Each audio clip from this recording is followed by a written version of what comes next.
Seorang WNA di Jakarta terkena virus hanta dan diisolasi di Rumah Sakit Sulianti Saroso.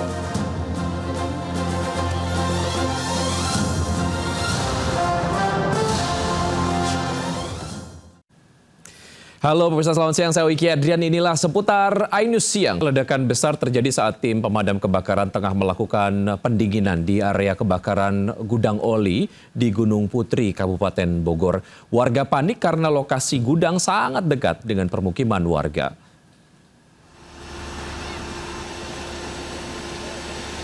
Warga yang tengah melihat kebakaran gudang oli seketika panik berlarian saat terjadi ledakan besar di Selasa sore. Warga panik lantaran lokasi gudang oli terbakar berdekatan dengan permukiman warga di Desa Karanggan, Kecamatan Gunung Putri, Kabupaten Bogor, Jawa Barat. Kobaran api merambat hingga ke akses jalan disertai asap hitam pekat membumbung tinggi.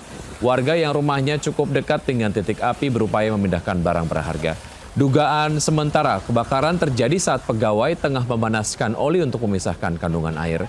Namun api tiba-tiba membesar dan membakar seluruh bagian gedung.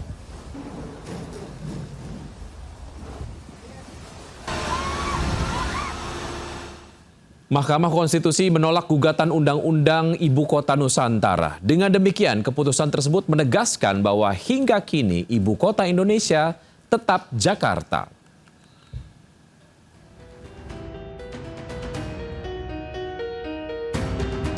Mahkamah Konstitusi menolak gugatan terhadap Undang-Undang Ibu Kota Nusantara atau IKN. Dalam putusannya, MK menegaskan bahwa Jakarta hingga kini masih menjadi ibu kota negara. Selama Presiden belum menerbitkan keputusan resmi, maka pemindahan pusat pemerintahan ke Nusantara tidak akan dilakukan. Menurut Mahkamah, tanpa penafsiran terhadap Pasal 39 ayat 1 Undang-Undang 2 tahun 2024, sebagaimana dimohonkan oleh pemohon, kedudukan, fungsi, dan peran Ibu Kota Negara tetap berada di Provinsi Daerah Khusus Ibu Kota Jakarta sampai dengan ditetapkannya keputusan Presiden mengenai pemindahan Ibu Kota Negara Kesatuan Republik Indonesia dari Provinsi Daerah Khusus Ibu Kota Jakarta ke Ibu Kota Nusantara. Putusan ini sekaligus menekankan bahwa pemindahan ibu kota ke IKN belum berlaku secara penuh meski pembangunan fisik terus berjalan. Pemerintah memastikan pembangunan IKN akan terus berlanjut secara bertahap. Sementara status pemindahan resmi ibu kota menunggu keputusan Presiden di masa mendatang. Pemindahan ibu kota menjadi salah satu program utama di era Presiden Joko Widodo. Pada tahun 2019 lalu, Jokowi mengumumkan Kalimantan Timur dipilih sebagai lokasi ibu kota baru. Pemerintah saat itu menyebut sudah saatnya ibu kota negara dipindah karena Jakarta mulai kelelahan menghadapi berbagai persoalan. Jokowi juga beberapa kali berkantor di IKN termasuk saat meninjau langsung progres pembangunan di kawasan tersebut. Meski demikian, aktivitas pemerintahan nasional hingga kini masih didominasi dari Jakarta. Sejumlah ASN juga belum sepenuhnya dipindah ke Nusantara. Tim Liputan iNews melaporkan. Proyek pembangunan rumah susun Marunda kembali menuai permasalahan. Akibat pipa air pam pecah terkena alat berat, warga Marunda, Pulau Cilincing, Jakarta Utara kini kesulitan air bersih. Mereka harus rela antri dan berbondong-bondong untuk mendapatkan air bersih.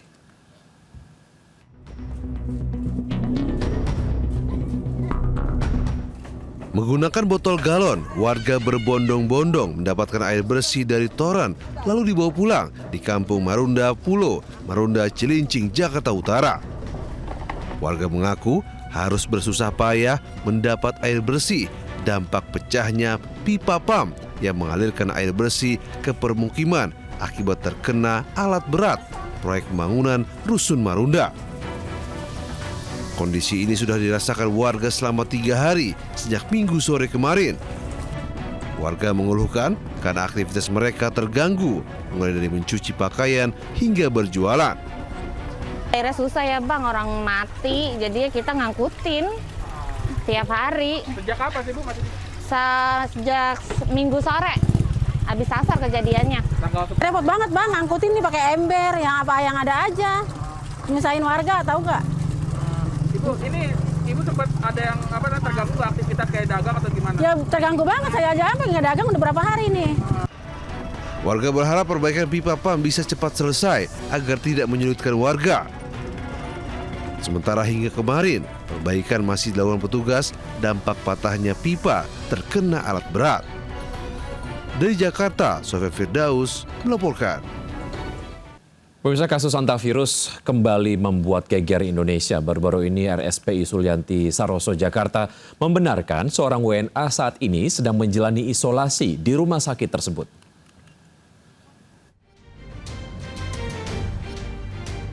RSPI Sulianti Saroso Jakarta mengakui bahwa saat ini sedang merawat satu orang warga negara asing yang memiliki kontak erat dengan pasien hantavirus. Meski virus terdeteksi negatif, pasien tetap harus menjalani karantina dan dipantau secara intensif. Kementerian Kesehatan meminta masyarakat agar tidak panik terhadap penyebaran virus hanta ini. Selain itu, penyebaran serta efek yang ditimbulkan tidak akan separah virus COVID-19. Virus ini menularnya sangat susah. Sampai sekarang penularannya terbukti terjadi melalui tikus. Ya. Jadi dugaan kami kenapa terjadi di kapal, karena di kapal itu kurang bersih sehingga ada tikusnya. Penularan hantavirus rata-rata bersumber dari kotoran hingga air liur dan gigitan tikus. Seluruh kasus hantavirus di Indonesia termasuk jenis zoovirus. Seseorang yang terinfeksi hantavirus akan merasakan gejala demam, sakit kepala, sesak nafas, dan menguning. Sebagai upaya pencegahan penyebaran hantavirus, masyarakat diimbau memperhatikan kebersihan lingkungan. Di antaranya, memastikan sekitar rumah bebas tikus dan rutin mencuci tangan usai beraktivitas. Tim Liputan iNews melaporkan. Ya, pemirsa, hari ini Kejaksaan Agung akan menyerahkan ke negara hasil penyelamatan keuangan negara. Sejumlah uang kertas tumpukan Rp100.000 dipajang untuk diserahkan ke negara. Bertempat di lapangan utama Kejaksaan Agung Jakarta, hari ini akan dilaksanakan kegiatan Satgas PKH, penyerahan hasil penyelamatan keuangan negara. Gunungan uang hasil sitaan rencananya akan diserahkan ke negara dan dihadiri oleh Presiden Prabowo Subianto. Hingga kini belum diketahui jumlah total dari gunungan uang pecahan 100 ribuan tersebut.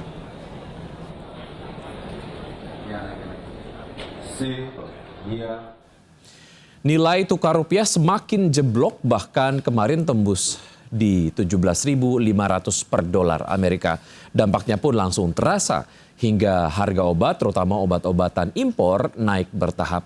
Masyarakat yang sedang sakit makin terhimpit.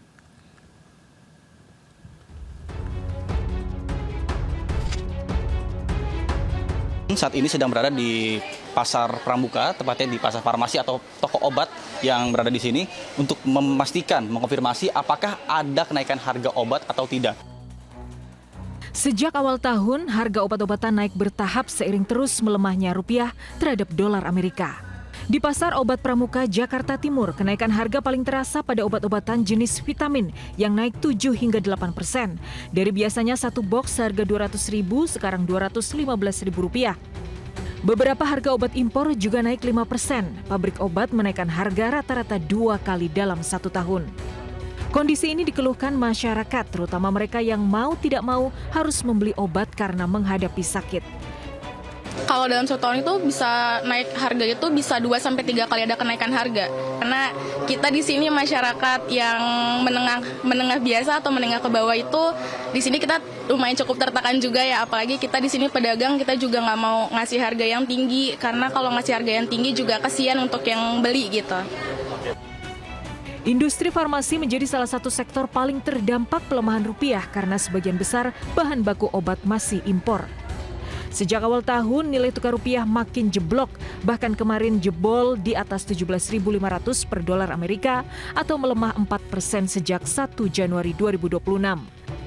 Meski rupiah terus melemah, Menteri Keuangan Purbaya Yudisadewa mengklaim APBN masih aman. Lewat kebijakan fiskal, mulai pekan ini Kementerian Keuangan akan membantu Bank Indonesia menstabilkan rupiah. APBN-nya masih relatif aman. Tapi kita akan kendalikan nilai, kita coba membantu nilai tukar, kita membantu BI lah sedikit-sedikit kalau bisa. Tim Liputan iNews melaporkan.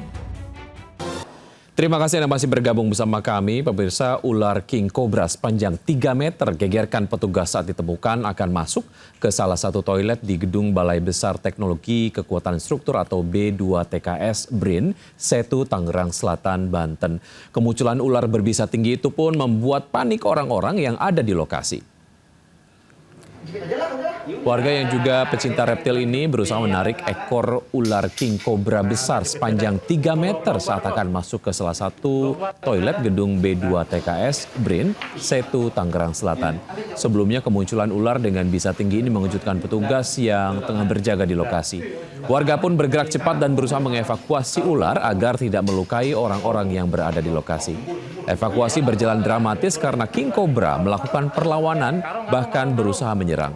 Warga yang sigap menggunakan tongkat penjepit untuk mengamankan ular hingga bisa dijinakkan. Ular lalu dimasukkan ke dalam karung dan dibawa keluar dari lokasi. Rencananya ular akan dilepas liarkan lagi jauh dari permukiman warga. Disemburkan lu. Pemirsa, selalu waspada membekali ponsel untuk anak-anak. Seorang bocah yang tengah asik bermain ponsel menjadi korban penjamretan di kawasan Jatinegara, Jakarta Timur.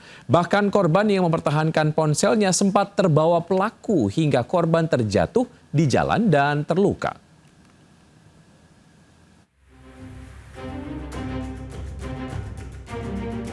Menggunakan sepeda motor, seorang pria memantau situasi sebelum melakukan aksi jamret di Jalan Masjid 1 Rawabunga, Jatinegara, Jakarta Timur. Tak lama seorang bocah R yang tengah asik bermain ponsel melintas. Yakin kondisi sepi, pelaku melakukan aksinya hingga terjadi saling tarik-menarik hingga korban terbawa motor pelaku.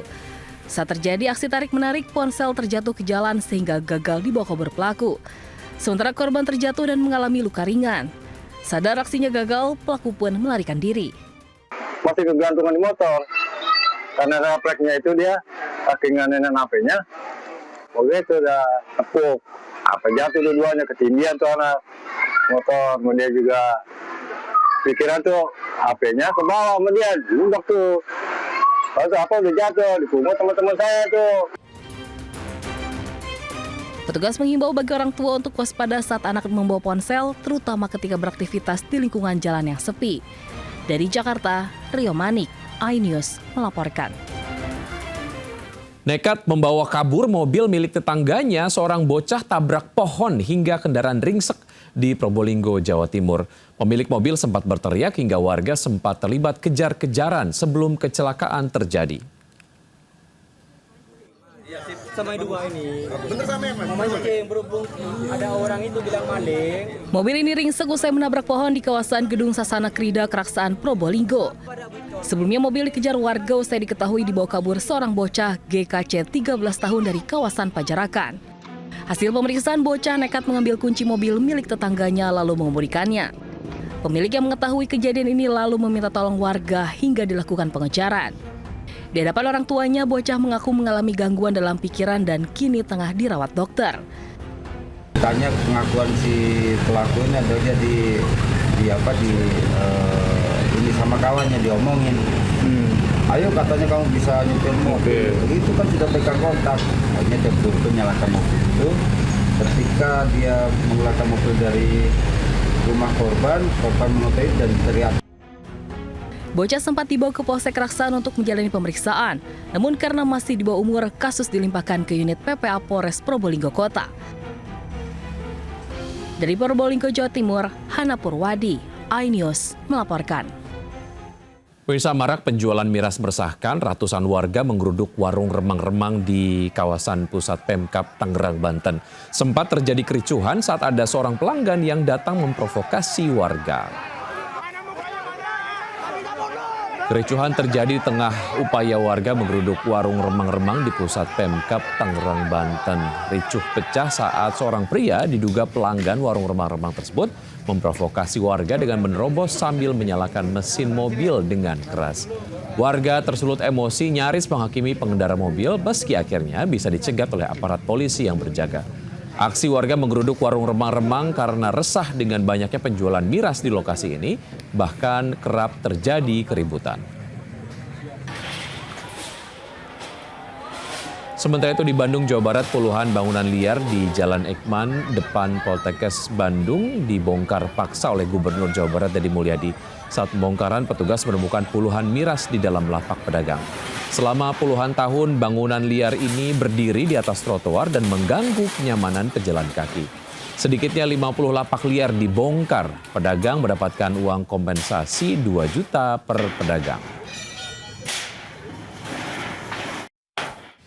Pemirsa, ajang Hydroplus Sirkuit Nasional Sirnas A Jawa Tengah berakhir Sabtu 9 Mei lalu. Atlet-atlet muda PB Jarum mendominasi kemenangan dengan meraih 10 gelar dari 15 gelar yang diperebutkan.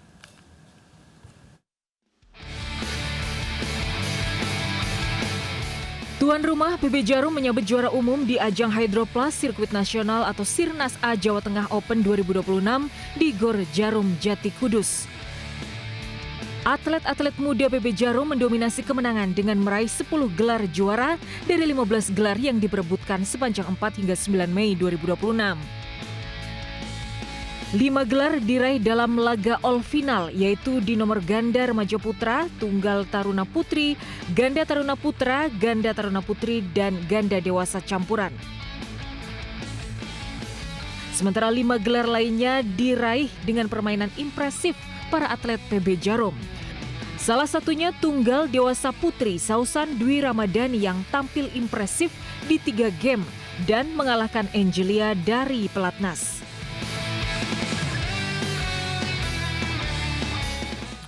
Ya, kami akhiri jumpa kita siang hari ini. Saya Wiki Adrian bersama tim yang bertugas undur diri. Tetap semangat dan sampai jumpa.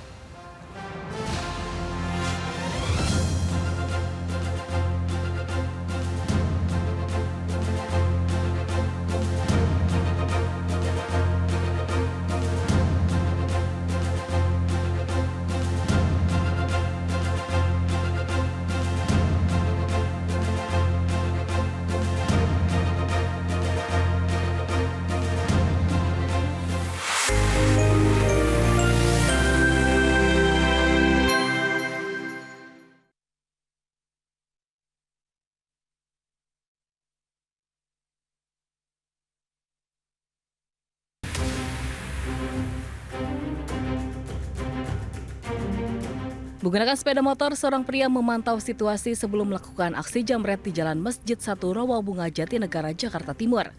Tak lama seorang bocah R yang tengah asik bermain ponsel melintas.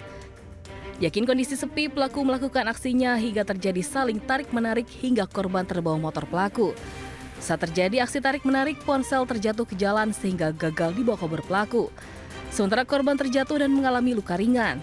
Sadar aksinya gagal, pelaku pun melarikan diri. Masih kegantungan di motor karena refleksnya itu dia saking nenek HP-nya begitu udah tepuk apa jatuh dua-duanya, ketindihan tuh anak motor. Kemudian juga pikiran tuh